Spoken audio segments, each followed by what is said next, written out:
Hi everyone, digital जी के classes में आप लोगों का स्वागत है। चलते हैं हम क्लास नंबर 7th का चैप्टर नंबर फर्स्ट की तरफ। ये हमारा क्या है, चैप्टर नंबर फर्स्ट है 7th क्लास का। कौन सी क्लास का है? क्लास का 7th का है और चैप्टर नंबर फर्स्ट है। 6 की हमें कंप्लीट ज्योग्राफी कर ली है। सब पहले हम ज्योग्राफी कंप्लीट कर लेते हैं 6 to 12 तक की, उसके बाद में उसके PYQ करेंगे, ठीक है। फिर उसके बाद में हिस्ट्री करेंगे। चलते हैं हम। इसमें नॉर्मल सी बातें बताई गई हैं भाई। मेन चीज़ तो क्या है इसमें,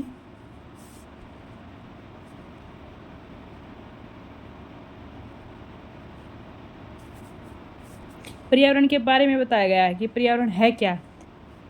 यानी कि रवि ने शिक्षक से पूछा कि पर्यावरण है क्या, तो आसपास देखते ही शिक्षक ने बताया कि जो उसके स्कूल भवन, मेज, कुर्सियाँ, ये सब क्या है देख रहे हैं, ये पर्यावरण है, ठीक है। ऐसे ही करके ये आगे ऐसे बताया बच्चों को पर्यावरण के बारे में। भाई एक तो प्राकृतिक पर्यावरण होता है और एक कृत्रिम पर्यावरण होता है। प्राकृतिक पर्यावरण के अंतर्गत इसमें क्या होते हैं भाई, प्रकृति के द्वारा जो पेड़ वगैरह ये होते हैं वे होते हैं, और जो कृत्रिम या मानव निर्मित पर्यावरण होता है वो जो मानव के द्वारा बनाए गए जो इमारत, पुल, सड़क वगैरह ये होती है ना, वो होता है। देखो इस डायग्राम में बताया गया है सारा टोटली। वो इस डायग्राम पर्यावरण के जो घटक हैं क्या है, प्राकृतिक और जो मानव निर्मित। प्राकृतिक यानी कि जो प्रकृति ने हमें उपहार के रूप में दिए हैं, क्या है, जल या जलमंडल है, जैसे समुद्र वगैरह हैं ये। और ये स्थलमंडल जैसे पहाड़, पर्वत, पृथ्वी, ये क्या है। और ये सजीव और जैवमंडल जहाँ पे क्या है, जीव जंतु पाए जाते हैं, ठीक है। ये हमें प्रकृति ने उपहार में दिए हैं। इसी को हम मॉडिफाई करके क्या कर लेते हैं भाई, और कुछ वो कर लेते हैं। इसमें देखो भाई, इस साइड इसमें क्या बताया गया है कि उद्योग बना लेते हैं हम उन जगह पर, पेड़ पौधों को नष्ट करके क्या करते हैं, हम प्रकृति को नुकसान ही पहुंचाते हैं अपने फ़ायदे के लिए। यानी कि उद्योग बना लेते हैं, मंदिर बन जाते हैं, सड़कें बन जाती हैं। ये कौन बनाता है भाई, मानव के द्वारा या मशीनों के द्वारा बनाए जाते हैं। तो ये क्या कहलाएंगे, मानव निर्मित संसाधन कहलाएंगे, ठीक है। ये पुल है, ये पार्क, ये इमारतें हैं। इसी के साथ जो मानव के अंतर्गत जो मानव है उसमें क्या परिवर्तन आता है। जैसे एक व्यक्ति है, एक व्यक्ति के साथ परिवार, ठीक है। इसी एक व्यक्ति से क्या बना, पूरा परिवार बना, परिवार से समुदाय बन गया पूरा आस पड़ोस का, ठीक है। इसी ने व्यक्ति ने क्या किया, धर्म का निर्माण भी किया इसने। फिर किस क्या है, इसने शिक्षा भी लागू किया, यानी कि ऐसे ऐसे उन्होंने विकास किया कि जैसे जैसे इनका विकास होता गया तो क्या, शैक्षिक तकनीकी भी लागू हो गई।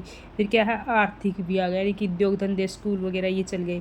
फिर राजनीतिक क्षेत्र में भी आ गए, ठीक है। ऐसे ऐसे मानव ने क्या किया, विकास कर लिया।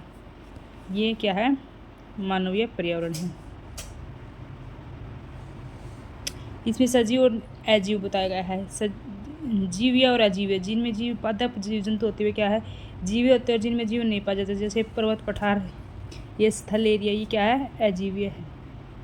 इसी तरह जैसे देखो प्राकृतिक पर्यावरण के बारे में बात कर लेते हैं हम जल्दी से। प्राकृतिक पर्यावरण यानी कि भूमि, जल, वायु और पेड़ पौधों, जीव जंतुओं को मिलकर क्या बनता है, प्राकृतिक पर्यावरण बनता है। स्थलमंडल, जलमंडल और जैवमंडल से आप पहले ही यानी कि जान चुके हैं, यानी कि आपने स्थल, जैवमंडल और वायुमंडल ये क्या है, हम 6th की NCERT में पढ़ लिया है। अब इसके बारे में कुछ तथ्यों की जानकारी प्राप्त करते हैं। पृथ्वी की जो ऊपरी पट्टी यानी कि ऊपरी जो ऊपर पट्टी है वो क्या है, ठोस है, उसे क्या कहते हैं, स्थलमंडल कहते हैं। यह चट्टानों और खनिजों से बना है। मिट्टी की पतली परत से ढका है, यानी कि मिट्टी की जो पतली परत लेयर है उससे ढका है। यानी कि पृथ्वी की कितनी परतें पाई जाती है, 3 परतें हैं, एक सियाल, सीमे और निफे, भूपरपट्टी, मेंटल, क्रोड, ठीक है। ये क्या है, पृथ्वी की 3 लेयर हैं।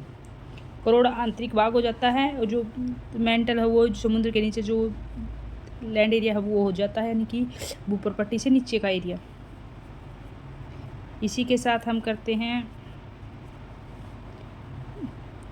यह पहाड़, पठार, मैदान, घाटी आदि जैसी जो विभिन्न स्थलाकृतियाँ हैं वाला विषम धरातल होता है। ये स्थलाकृतियाँ महाद्वीपों के अलावा महासागरों की सतह पर भी पाई जाती हैं, ठीक है। महासागरों की सतह पर भी ये पाई जाती हैं।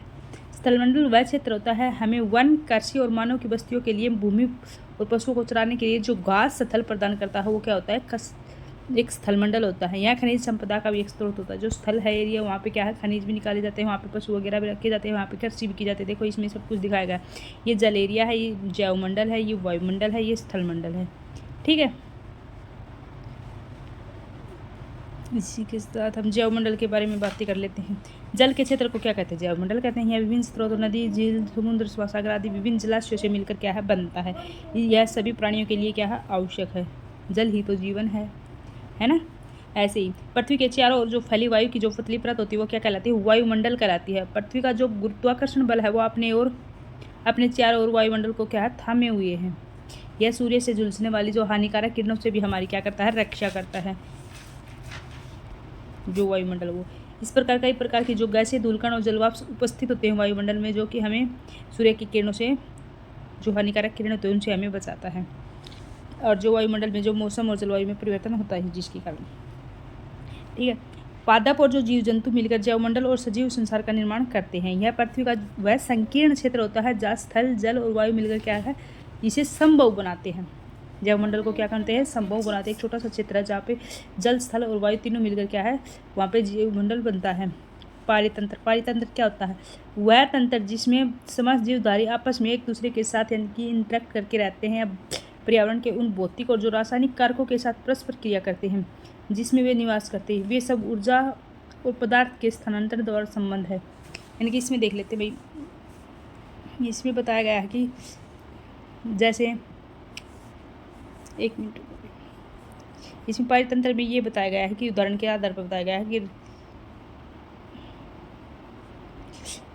कोई बच्चा राजस्थान से है, कोई यानी कि केरला से, कोई आसाम से है, तो वह अपनी अपनी जलवायु के हिसाब से अपने अपने एरिया के बारे में बातें करें कि हमारे यहाँ पे ये पाया जाता है, हमारे यहाँ पे बाढ़ आती है, या हमारे यहाँ पे क्या होता है कि ऊँट रहते हैं, हमारे यहाँ पे यानी कि रेतीली धरती होती है, ऐसे ऐसे बता रहे हैं। तो इस प्रकार के जो आपस में क्या है भाई इंटरेक्ट करके ही सीख रहे हैं ना एक दो बंदे, किसके माध्यम से? पशु जानवरों के माध्यम से। यानी कि यह एक ताल का पारितंत्र है। यानी कि इसके माध्यम से भी देखो हम सीख सकते हैं।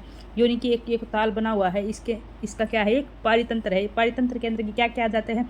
देखो इसमें जानवर भी आ जाते हैं, जैसे बतख, हिरन, गाय, ये आ जाते हैं। और इसमें क्या है? हरी घास, पेड़ पौधे, जल और जो ये फूल वगैरह हैं, ये सभी क्या है? ये पारितंत्र के ही भाग हैं। यानी कि ये एक पारितंत्र के अंतर्गत आता है।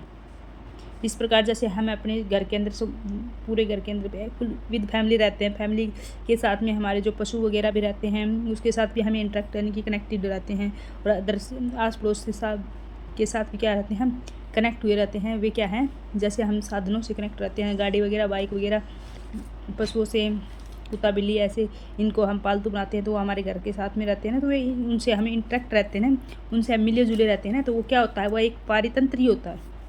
ठीक है, मानव पर्यावरण के बारे में और जान लेते हैं। मानव अपने पर्यावरण के साथ जो परस्पर क्रिया करता है उसमें अपनी आवश्यकता के अनुसार क्या करता है? वो परिवर्तन भी करता है। यानी कि मानव अपनी खुद की आवश्यकता के अनुसार यानी कि प्रकृति को क्या है? नुकसान पहुंचाता है, वही क्या है? परिवर्तन करता है। प्रारंभिक मानव ने स्वयं की जो प्रकृति के अनुरूप बना लिया है, यानी कि खुद को भी प्रकृति के अनुरूप ही बना लिया था। पहले तो स्टार्टिंग में जो आदि मानव थे वे क्या थे? प्रकृति से कंद फूल खा के अपना जीवन यापन करते थे, परंतु उनका जीवन क्या था? सरल था उस टाइम पे। बट अब जैसे जैसे विकास हुआ, मानव ने अपने विकास करना आरंभ किया, उसी के आधार पर उसमें परिवर्तन करने के कई तरीके क्या है? सीख लिए। उसमें फसल उगाना सीख लिया, पशुपालन करना सीख लिया, और जो स्थायी जीवन जीना क्या है? सीख लिया। पहिए का आविष्कार करना सीख लिया, आवश्यकता से अधिक अन्न उपजाया गया, और वस्तु विनिमय प्रणाली का विकास हुआ, व्यापार आरंभ हुआ, वाणिज्य का विकास हुआ, और वो जो औद्योगिक क्रांति से बड़े पैमाने पर उत्पादन आरंभ हो गया था। परिवहन भी क्या तेज गति से आरंभ हो गए। सूचना क्रांति से पूरे विश्व में संचार और सहज यानी कि सूचनाओं का आदान प्रदान होने लगा। इससे क्या है? जो मानव पर्यावरण का विकास हुआ। जैसे कि हम गर्मियों के अंदर क्या है? रसीला तरबूज खाते हैं, जबकि सर्दियों के अंदर भुनी हुई मूंगफली खाते हैं। ये क्यों कर पसंद? या क्या है? पर्यावरण के आधार पर हम इसको अपनाते हैं। प्राकृतिक एवं पर्यावरण के बीच में जो संतुलन होना आवश्यक है, उसी संतुलन के कारण हम ये इसका उपयोग करना चाहिए। ठीक है, ये एक उदाहरण के तौर पर बच्ची के बारे में बता रखा भाई। ठीक है, इसी के साथ हम पारितंत्र क्या? पारितंत्र आपको मैंने बता दिया अच्छे से। इनमें से कौन सा प्राकृतिक पारितंत्र नहीं है? पारितंत्र क्या नहीं है? मरुस्थल, वन और ताल। ताल तो एक है, ताल का पारितंत्र भी दिखा रखा था, वनों का पारितंत्र भी दिखा रखा था। क्या है? मरुस्थल क्या है? पारितंत्र नहीं होगा, क्योंकि मरुस्थल ही होगा, वहाँ पे कोई जीव जंतु ही नहीं पाएंगे, हैं, वही होगा ना, मरुस्थल पारितंत्र नहीं है। इनमें से कौन सा मानवीय पर्यावरण का घटक नहीं है? मानव के अंदर जो पर्यावरण है उसका घटक कौन सा नहीं है? स्थल, स्थल पर तो मानव रहता है भाई, इसका भी घटक है। और जो समुदाय, समुदाय से भी वो क्या करता है? इंटरेक्ट करता है। धर्म मानवीय पर्यावरण के घटक नहीं है। कौन से नहीं है? स्थल, धर्म और समुदाय। ये आपने देखो पढ़ा होगा ना, मानवीय पर्यावरण के घटकों के बारे में नहीं पढ़ा? इसमें क्या पढ़ा हमने? धर्म के बारे में तो हमने पढ़ा ही नहीं भाई, इसमें नहीं पढ़ा ना। तो क्या आ जाएगा? धर्म आ जाएगा, समुदाय भी आ जाएगा, स्थल भी आ जाएगा घटक में, बट धर्म नहीं आएगा, नहीं है वो, धर्म नहीं है। इनमें से कौन सा मानव निर्मित पर्यावरण है? मानव के द्वारा निर्माण किया गया पर्यावरण कौन सा? भी सड़क है। इनमें से कौन सा पर्यावरण के लिए खतरा है? खतरा कौन सा पर्यावरण? पादप वर्दी तो पर्यावरण के लिए कोई खतरा नहीं है अभी, बट जनसंख्या वृद्धि है ना, वो पर्यावरण के लिए क्या है? खतरा है। तो B is the right answer आ जाएगा इसका। ठीक है भाई, बस भाई इतने क्वेश्चंस थे इसमें। आज हमारा चैप्टर नंबर जो 7th का फर्स्ट चैप्टर था बहुत ईजी था, छोटा सा चैप्टर था, ये हमने कंप्लीट कर लिया है। कल करने वाले हैं हम सेकंड चैप्टर की। इससे पहले जो भी चैनल पर नए हो, चैनल को लाइक शेयर एंड सब्सक्राइब जरूर कर लेना, बेल आइकन प्रेस कर लेना, ताकि जो आने वाली क्लासेज हुई आपको मिल सके। इसी के साथ मैं एचटेट के जो PYQ हैं हिंदी के, वे स्टार्ट करने वाली हूँ, जो कि मैंने लास्ट ईयर स्टार्ट किए थे, 15-20 क्लासेज डाली थी। उसी के अंदर 50 में से 12 questions as it is questions उठे हुए थे भाई। ठीक है, तो चलते हैं हम नेक्स्ट क्लास की तरफ कल। तब तक के लिए बाय बाय, टेक केयर।